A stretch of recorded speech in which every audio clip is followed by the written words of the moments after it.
If you've watched this channel, before Towns was traded for weeks, I was advocating for the Knicks to trade for Walker Kessler. There was a number of reasons for it, but number one, it was his contract. Two, it was his age. And three, it was going to be his development under a defensive-minded coach like Tom Thibodeau. I think with all of those factors, he would have thrived in New York. And it seems with Leon Rose and this Knicks front office, they had the exact same thoughts as well, too. Because according to NBA insider Mark Stein, he revealed that before the Knicks traded for Cat, they attempted to trade for Walker Kessler. And not just one time. They attempted to do this multiple times before eventually making that move for Karl-Anthony Towns. Shout out to NBA Central on the app X for giving us the following information. According to them, the Utah Jazz reportedly wanted 2 first-round picks for Walker Kessler, per the Stein line. This is according to NBA insider Mark Stein exactly. It's not surprising to me that Danny Ainge would want 2 future first-round picks for Walker Kessler. And you know the funny part is, I'm sure the Knicks gave them 2 future first-round picks, just not the picks that they wanted. They probably offered them the Washington pick and the Detroit picks that we have. But the problem for Utah is, number one, those are not Knick picks. And number two, those picks are heavily protected. So why would Danny Ainge want those picks in exchange for a player like Walker Kessler, a player that he knows a lot of teams around the league really want and covet?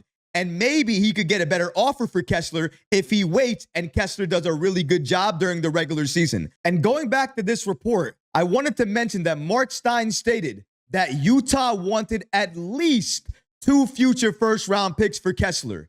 At least 2. That means if the Knicks maybe gave them 2 and it wasn't the right 2 picks for Ainge, he might have asked for 3. He might have asked for more. He might have asked for picks and players and maybe second-round picks. We know with Ainge, even though the first offer sounds right, after you make it, maybe he alters it. Maybe he asks for a little bit more. Maybe he changes the deal. That's the problem with Ainge. You never know what to expect.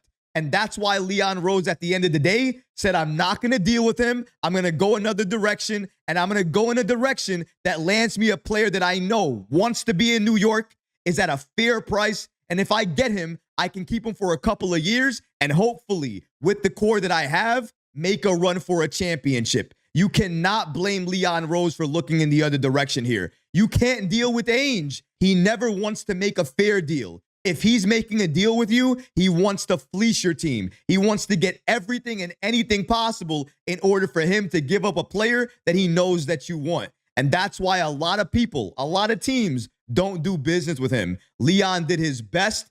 He tried, but the price was just too high. I don't blame him for walking away. I might have done the same thing as well, too, because even though Walker Kessler is a good prospect, I would love him on this team. He would thrive. You have to know value and cost around this league. The only reason we're as good of a team as we are right now is because Leon Rose has made us that way. If it was not for him, we would not be in the position we are right now. If he didn't want to make that move, I trust it. If moving Julius Randle was the best course of action in this deal, I'm all in with Leon Rose. He has never led us in a bad direction. Each and every move he makes is for the betterment of this team. Whether we see it right away or not, I didn't see it right away with the Karl-Anthony Towns trade. But little by little, as we start to find out more information about this deal and why he made this deal, it starts to be easier to understand and appreciate, especially when we learn he just tried to trade for Walker Kessler, but he couldn't get that deal done. And then he pivoted and did the next best thing he could. And what was that? Getting Karl-Anthony Towns on this team.